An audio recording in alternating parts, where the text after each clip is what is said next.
வணக்கம். Welcome to Tirumala temple news channel. இன்றைக்கி என்ன பதிவு பார்க்க போகிறோன்னா, பிரம்மோற்சவம் முதல் நாள் என்ன நிகழ்வு நடக்குதுன்றதை பார்க்க போகிறோம். முதல் நாள் 3:30 மணி அந்த சமயத்தில் ஸ்ரீதேவி பூதேவி தாயாரோட நம்ம மலையப்ப சாமி 4 மாட வீதியில் வலம் வருவார்.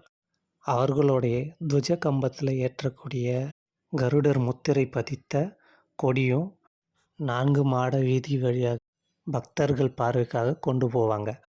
இந்த நிகழ்வு முடிந்த உடனே கொம்பத்தில் கருடர் பொதித்த கொடியை ஏற்றுவாங்க. அந்த கொடி எதுக்கு ஏற்றுறாங்கன்னா, இந்த இடத்துல இப்படி ஒரு பிரம்மாண்டமான திருவிழா நடக்குதுன்றதை தெரிவிக்கிற விதமாக கொடியை ஏற்றுவாங்க. அந்த கொடியை ஏற்றிட்டாங்கன்னா திருவிழா தொடங்கிடுச்சின்னு அர்த்தம். அதாவது பிரம்மோற்சவம் துவங்கிடுச்சின்னு அர்த்தம்.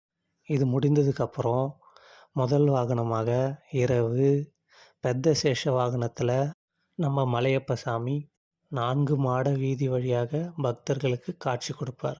இந்த நிகழ்வு இரவு 8 மணிக்கு மேலே நடைபெறும்.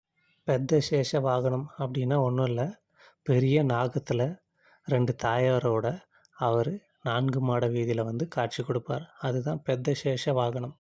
அடுத்த நாள் அக்டோபர் 5ஆம் தேதி காலையில் 8 to 10 அந்த நேரத்தில் சின்ன சேஷ வாகனத்தில் நம்ம மலையப்ப சாமி 4 மாட வீதியில் வலம் வருவார்.